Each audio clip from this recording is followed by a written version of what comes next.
चाय पीने भूल गया। देश का पढ़ना पढ़ाना सुनाना सुनाना और सुनना सुनाना सब आर्यों का परम धर्म है।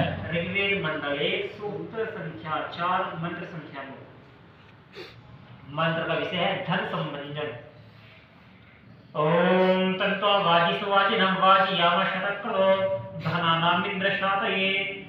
हे सत्कृतो अनंत प्रज्ञान में क्रम वाले प्रभु, वाजीशु काम क्रोध आदि के साथ संग्राम में वाजिनम प्रशस्त शक्ति को देने वाले तमत्वा उस आप को हम वाजियामः अर्चित करते हैं। वस्तुतः कोई भी व्यक्ति इस आध्यात्म संग्राम में प्रभु के उपासन से ही शक्ति को प्राप्त करता है। जीव स्वयं इन प्रबल शत्रुओं को जीत नहीं सकता। प्रभु रूप मित्र के साथ ही हम इनको जीत पाते हैं। हे इंद्र परमेश्वरीशाली प्रभु, इन कामादि शत्रुओं को जीतकर धनानाम सातये धनों की प्राप्ति के लिए भी हम आपकी ही अर्चना करते हैं।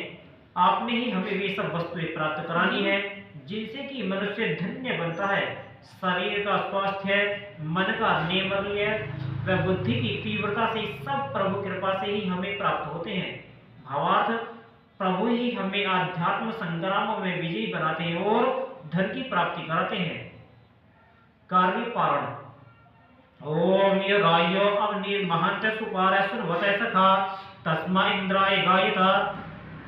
गत मंत्र की समाप्ति पर धन साथी प्राप्ति के लिए प्रभु अर्चना का उल्लेख है। उसी भाव से प्रस्तुत मंत्र को प्रारंभ करते हुए कहते हैं कि यह राय जो धनों का अवनि रक्षक व स्वामी अथवा धन के उचित भाग का सबके लिए पूर्ण करने वाला है, तस्मा इंद्राय उस परम ऐश्वर्यशाली प्रभु के लिए गायत गान करो, उसका अर्चन करो। वे प्रभु महान सभी से पूजा के योग्य है, सुपार है, सुगमता से कार्यों को पार लगाने वाले हैं। अर्थात सब कार्यों में सफलता से प्रभु ही प्राप्त कराया करते हैं।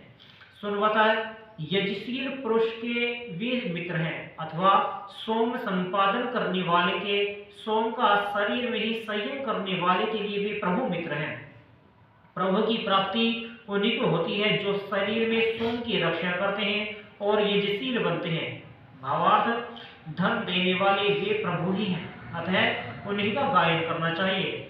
विशेष इस सूक्त का प्रारंभ स्वरूप कीर्तनों प्रभु की प्रार्थना से हुआ है। उनके लिए प्रभु ने कुछ बातें कही हैं। यज्ञों के करने वाले बनो, सोम की रक्षा करो, दान देने में आनंद का अनुभव करो, ज्ञानियों से ज्ञान प्राप्त करो, निंदा मत करो, व्यर्थ के कामों से बचो, प्रभु की परिचर्या करो क्योंकि वे प्रभु ही महान है, सुपार हैं, व यजशीलों के सखा हैं।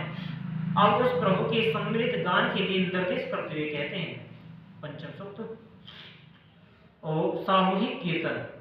ओम मात्वेतान्निश्चितेन्द्रमभिप्रगायिता सखाय स्तोमवाहशा।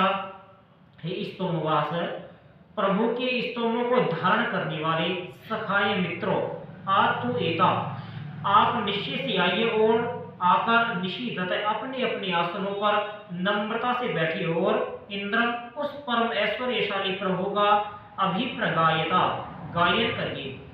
मन में तथा वाणी में से भी उस प्रभु के नाम का ही जप कीजिए। स्तोमवाहशा शब्द प्रभु के स्तवनों की अपनी क्रियाओं से अनुदित करने वाले को संकेत कर रहा है। ये दयालु शब्द से प्रभु का स्मरण करते हैं और दयालु बनने का प्रयत्न करते हैं। सखाया शब्द इनके तुल्य विचार वाला होने का उल्लेख कर रहा है। ऐसे ही व्यक्ति मिलकर आसनों पर बैठकर प्रभु का गायन करते हैं। यह प्रभु गायन मनुष्य के जीवन को दीप्त करने वाला होता है। इनकी मित्रता का मूल सम्मिलित प्रभु स्तवन होता है। यह कितना सुंदर आधार है। प्रभु गायन का सबसे महान परिणाम तो यही है कि हम अपनी सब सफलताओं में प्रभु का हाथ देखें, सब कार्यों को प्रभु की शक्ति से होते हुए अनुभव करें और विजय के अभिमान में फूल न जाएं। भावार्थ हम प्रतिदिन सम्मिलित होकर प्रभु का ही गुणगान करने के सील वाले हों। पालकों का पालक। ओम पुरुतमं पूर्णामिशानं वार्यणां इंद्रम सोमे सचेषुता। पिछले मंत्र के अनुसार एकत्र होकर प्रभु गायन करके हम उपासन करते हैं और प्रणाम स्वरूप पालकों में सर्वाधिक उस प्रभु पालक का हम गायन करते हैं जो प्रभु पुरुतमा तम यति गलापयति हमारे काम क्रोध आदि शतशः शत्रुओं को छीण करते हैं और वस्तुतः इन शत्रुओं को छीण करके ही तो प्रभु वर्णीय धनों को हमें प्राप्त कराते हैं।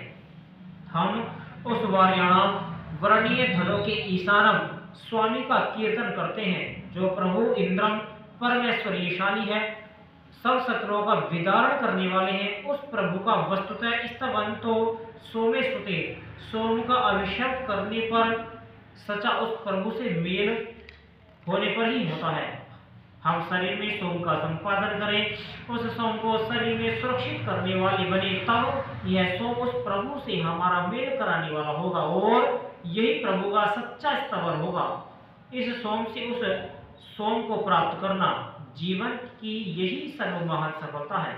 भावार्थ वह प्रभु पालकों में सर्वोत्तम पालक है, वर्णीय वस्तुओं के ईशान है। उस प्रभु का सच्चा स्तवन यही है कि हम सोम के रक्षण से बुद्धि को सूक्ष्म करके प्रभु का दर्शन करें।